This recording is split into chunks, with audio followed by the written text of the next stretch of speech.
13 years back, on the 15th of May 2009, Nifty closed at 3,671. Just before the market closed, an anonymous trader bought several naked option contracts worth 2 lakh rupees. Now, it was not an ordinary weekend we were entering. India was expecting results of the Lok Sabha election to be declared on Sunday. Now, this trader essentially was betting on the election outcome. Obviously, he would benefit if the market rallied, but for the market to rally, there were many factors at play. The results were declared on Sunday afternoon, 17th May 2009, and the UPA government got re-elected at the center, and Dr. Manmohan Singh came back to the country's Prime Minister to serve his second term. Now, this was a massive thumbs up from a market perspective. Investors loved it. All of us knew that this trader would make a killing Monday morning. That's 18th May 2009 at market open. But none of us really knew to what extent he would stand to benefit. On the 18th of May 2009, markets opened at 9:55 a.m. Markets back then opened at a different time. The opening was one of its kind. Within minutes, Nifty hit a 20% upper circuit and froze. The ticker showed 4,321 for Nifty, and the exchanges decided to close the market at 10:01 a.m. to cool off the bourses. Here is the chart that highlights that day's market move. Now you'll wonder, how much did that trader make on his 2 lakh rupee bet? At 10:01 a.m. on that glorious Monday morning, his position was valued at 28 lakh rupees, a whopping 1,300% gain overnight.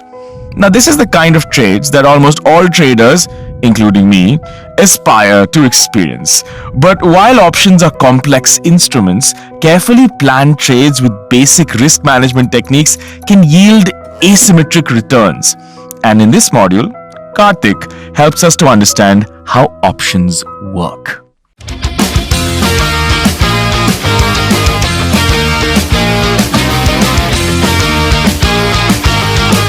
Welcome to the Varsity video series. My name is Karthik Rangappa. In this series, let's try and understand options and how you can trade them.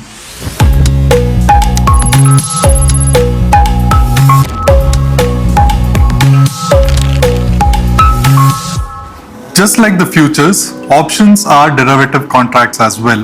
There are two types of options, the call option and the put option. Now, before we dig deeper into these call and put options, let me tell you a quick story. There are two friends, Ajay and Venu.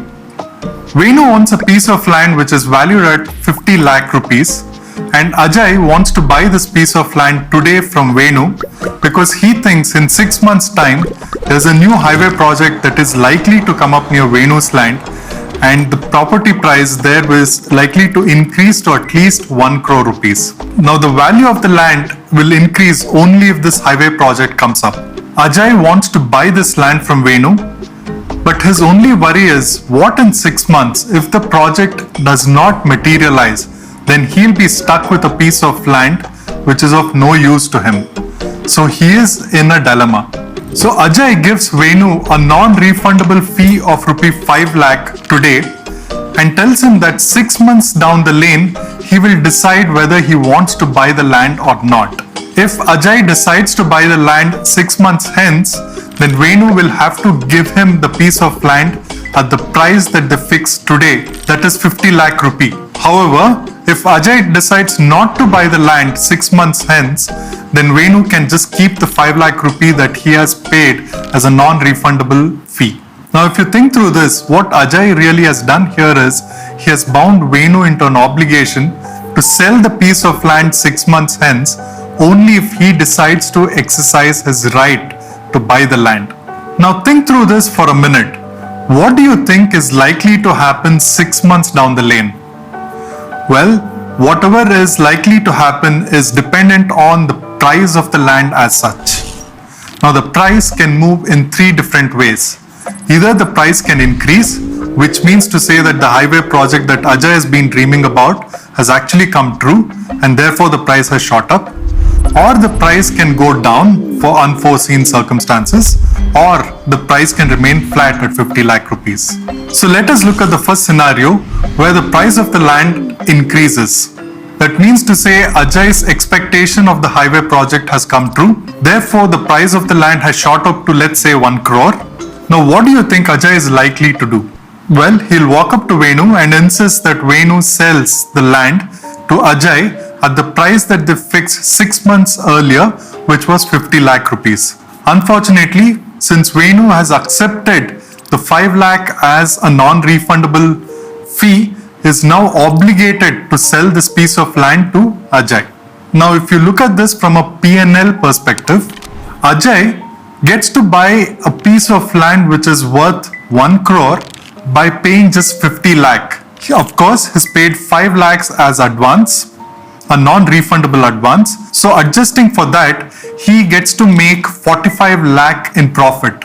Venu, on the other hand, is forced to sell a piece of land which is worth 1 crore in the open market at a price of 50 lakh simply because he accepted that non-refundable fee 6 months earlier and got into an obligation with Ajay. Let's look at the second scenario where the price of land actually decreases. Let's assume it falls to 40 lakh rupees. What do you think Ajay is likely to do now?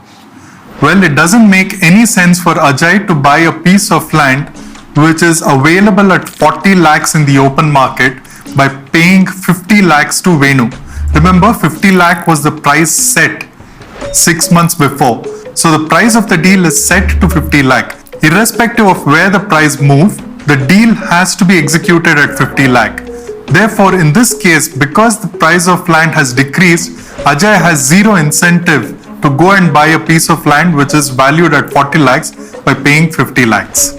So in this case, Ajay simply walks away from the deal, forfeiting the 5 lakh that he has paid as non-refundable advance.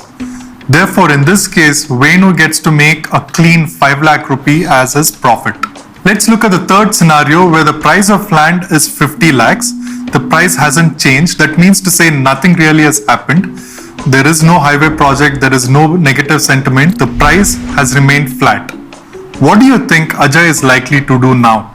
Clearly, there is no incentive for Ajay to buy the piece of land from Venu because he will be stuck with a piece of land which is otherwise useless for him.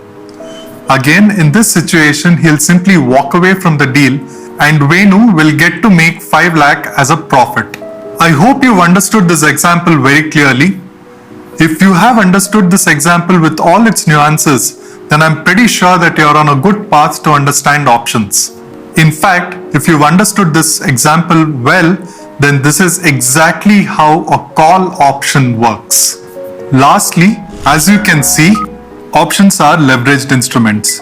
You use a small amount of capital to control a large amount of stock. With options, you not only have to get the direction of the stock right, but timing, speed, and the price of the asset in the future is also of consequence.